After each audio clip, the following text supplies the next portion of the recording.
Hello guys, and welcome to another video and welcome to another lap time challenge. And here today we got the Road Atlanta in Group 1 and the gold now stands at 106.4, and I don't think it's gonna drop that much, only if someone improves under 104, which I don't think it's gonna be that easy to do. So looking at the leaderboards, the global times were, let's say, pretty competitive already when I was shooting this video, and I think it's gonna be even faster later on. So I watched Kosh doing his lap and he did an absolutely amazing lap. So I was just trying to find the perfect points and just have a look at how he's driving around the circuit. So basically this usually saves me about an hour, I would say an hour of practicing on my own, and then exactly like that I realized that track limits on this track almost do not exist. As you can see, he's really abusing the track limits, and on top of that he is really utilizing that battery. So it might feel strange, but the car needs to be straightened up if you want to go quicker. So basically no acceleration mid-corner, so you want to straighten up the car as much as possible and only then accelerate. So this is something that I just need to get used to, and it's something special with the Group 1 cars, especially hybrids. So here he's going through the last corner, very clean, very neat, and going over the finish line, and it's a 104.4, a very nice and clean lap.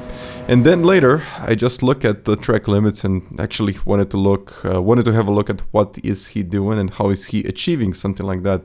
And the reason is abusing the track limits, and this is it pretty much. If you want to straighten up the car, just do it over the grass, and eventually as we go in through this point you can see how late he brakes and how much track is he using. So I'm not sure how this works still, but it does work. So you want to get a little bit more speed, of course abuse the track limits, and it's going to be fine.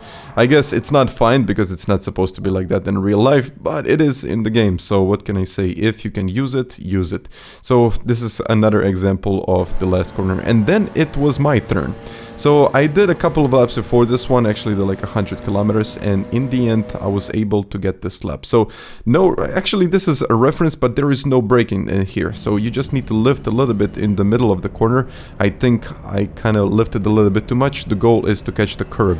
So you can see I lost a little bit of time, but now coming in, and you can eventually see that this is the reference point, but stay as close as possible to the left side of the track, brake as the curb starts, and just try to get off the brakes as you coast through the section. I didn't abuse the track limits here, and this is probably why I lost like a 10 and a half here. So not perfect, but I kind of, let's say, didn't abuse the track limits here. This is the braking point. You can use the grass here, brake in the straight line, and then you downshift into fourth. I should have upshifted here into fifth, but I stayed in fourth gear, and as soon as you possibly can, straighten up the car and then accelerate. The car is going to get a lot of speed if you straighten up the car as soon as possible. And now about this corner, I'm using tire marks as a references, and you will probably notice that there is only this reference. So braking when the tire marks disappears, and then fourth gear, you don't want to turn in too much because the car likes to understeer, and again, tire marks are your reference here. Brake as soon as you touch the curb or when you get to this reference, and you can downshift into first gear, but I realized that actually second is better, and straighten up the car in third gear,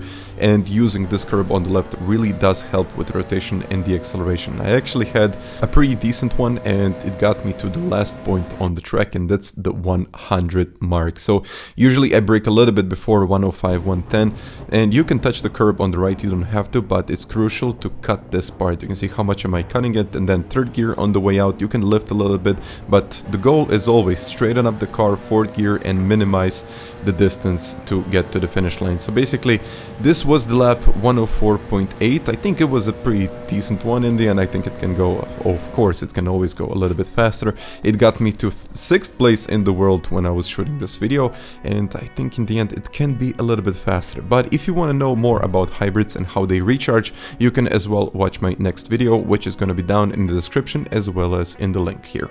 So guys, once again, thank you very much for watching the video, and I'll catch you next time. Bye.